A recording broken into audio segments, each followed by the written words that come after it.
Gue selalu bilang ya di video-video gue sebelumnya, yaitu kekacauan itu adalah sebuah tangga. Ya, jadi kekacauan, chaos itu adalah sebuah tangga. Itu adalah kesempatan untuk kalian justru bisa naik kelas sosial. Gue kasih pilihan sekarang ke lu. Itu ada jurang yang lu bisa lompat, ya. Bisa selamat, tapi bisa juga jatuh. Lu pilih untuk loncat nggak jurang itu? 99% yang nonton ini akan pilih nggak usah lompat. Kenapa? Karena kalian takut kalau lompat. Ya, kalau lompat terus jatuh gimana? Kalau lompat terus ini gimana? Ya, kalau nggak selamat gimana? Kalian takut. Jadi kalau ada dua pilihan, lu lompat lu jadi orang beneran sama lu diem, ya jadi pecundang jadi orang biasa, atau lu ada kemungkinan lu lompat terus lu mati, lu akan pilih diem jadi orang biasa. Tapi di zaman sekarang di 2025 ini udah berubah, ya. Dunia udah berubah, lu nggak bisa jadi orang biasa. Orang biasa di zaman nyokap bokap lu itu masih bisa punya rumah, punya motor, weekend bisa ke mall, makan di food court.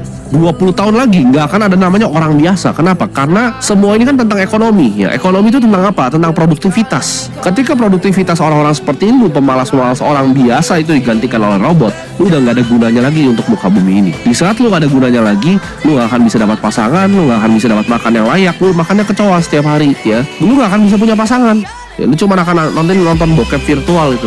Itu arah hidup lu kalau jadi orang biasa ke sana. Jadi orang biasa itu tidak akan ada tempatnya lagi di dunia ini. Lu harus mau lompat. Jadi bukan pilihannya kayak zaman bokap nyokap lu. Bokap nyokap lu dia nggak lompat tebingnya nggak masalah. Kalau lu harus lompat antara lu mati sekalian tuh jadi orang. Gue udah kasih tahu ya, krisis tahun 2030 ini akan jadi kesempatan untuk lu semua itu bisa naik kelas, naik tangga, dan naik level di kelas sosial. Gue udah analisa semuanya, ya, level hutang US ke GDP-nya. Kita lihat dari Central Government Deficit di US, ya. Ini akan ada krisis hutang. Ini siklus yang terjadi setiap 10 tahun sekali, 2008, 2020, dan 2030. 2020 pun gue rasa itu belum krisis, ya. Itu hanya akal-akalan mereka untuk mencetak uang lebih banyak lewat stimulus. Ini gue gak ngomong ngemeng asal-asal, ini berdasarkan data, fakta, dan angka, ya. Dan itu kenapa gue build portofolio investasi gue seperti sekarang, ya, seperti demikian. Karena gue tahu ini akan banyak disrupsi, ya. Akan saham-saham banyak yang terdisrupsi. Kenapa? Karena saham-saham juga sama, ya kan? Namanya perusahaan itu menyediakan produk, barang, dan jasa. Ketika nanti ada yang lebih bagus lagi menyediakan produk, barang, dan jasanya, yang lain itu akan hanyut.